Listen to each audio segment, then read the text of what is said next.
Juga ini ada pembahasan selainnya, li'anna Nabiya sallallahu alaihi wasallam. Baik-baik. Ini takut terlalu, ini cukup agak panjang juga nih referensinya. Kalau saya bacakan ini takut memakan waktu. Oh, jadi begini nih di dalam referensinya. Kemudian ketika di malam hari, misalkan kita, maaf ya, kita kan misalkan ketika mau melakukan berhubungan itu kan membuka pakaian kita. Maka itu kata Rasulullah disunnahkan, dianjurkan untuk itu ditilep gitu bajunya, ditilep. Aduh teh, harus ditilep dulu bajunya. Ya ini nih kalau mau aja, kalau enggak juga enggak apa-apa kan. Ini lagi juga menerangkan adab akrama kan. Jadi bagusnya gitu kata Rasulullah. Kalau ada baju-baju di kamar kita itu bagusnya itu ditilep gitu, ditilep gitu pakaiannya itu. Kenapa? Karena kalau misalkan pakaian yang enggak dirapihkan, pakaian yang enggak ditilep gitu,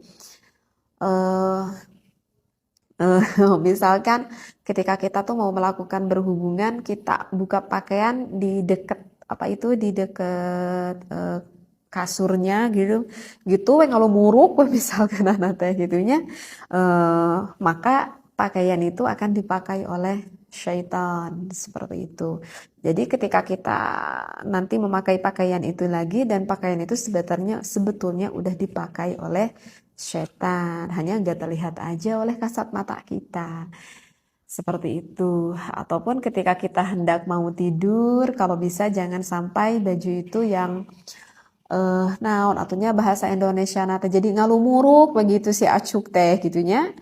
Dinu naon we iya mah gitu. Nah itu tuh kurang baik. Jadi bagusnya ketika kita mau tidur rapihkan dulu pakaiannya. Karena ketika pakaian yang enggak ditilap itu kata Rasulullah, maka pakaian itu akan dipakai oleh iblis ataupun oleh syaitan. Maka ketika nanti kita mau memakainya lagi dan pakaian itu sebenarnya udah dipakai oleh syaitan. Seperti itu ya.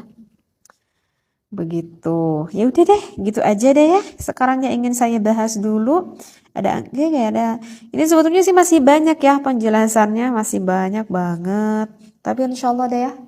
Lain waktu kita ngaji lagi sedikit-sedikit. Jadi mudah-mudahan apa yang sudah saya sampaikan ini wabil khusus apa yang saya sampaikan ini untuk pengantin istri. Untuk pengantin suami istri. Ini ya gitu ya. Tapi sih sebetulnya waktu di pesantren juga ya saya dikajinya sebelum menikah. Gak apa-apa kita tahu ilmu ini, gak apa-apa kita tahu ilmu ini. Yang penting kita bagaimana menyikapi akan ilmu yang kita dapat. Berpikir positif aja. Ketika kita udah menikah kita gak repot. Ya, ketika kita nanti menikah kita gak terlalu repot karena kita udah karena kita udah banyak tahu ilmunya. Seperti itu.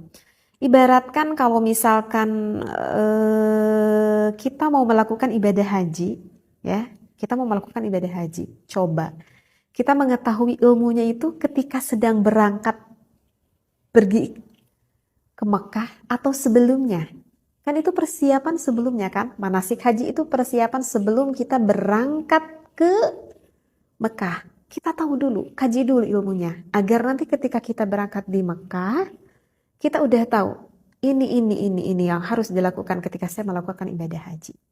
Jadi bagi ajengan itu mengaji akan Qurratul Uyun ataupun kitab Uqudul Ijen ataupun kitab Fathul Izar misalkan ataupun kitab yang berhubungan dengan rumah tangga itu dikaji bagi para santri yang memang udah cukup dewasa untuk memahami akan ilmu tersebut.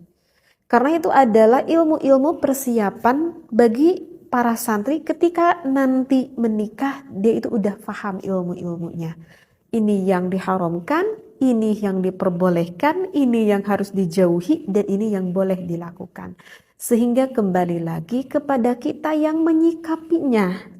Kalau pikiran kita berpikiran positif, insya Allah positif. Kalau kita memandangnya hal itu menjadikan suatu negatif, padahal itu adalah ilmu yang sangat bermanfaat sekali, ya hasilnya akan negatif. Karena itu berpikirlah bijaksana. Wallahu a'lam. Wassalamualaikum warahmatullahi wabarakatuh.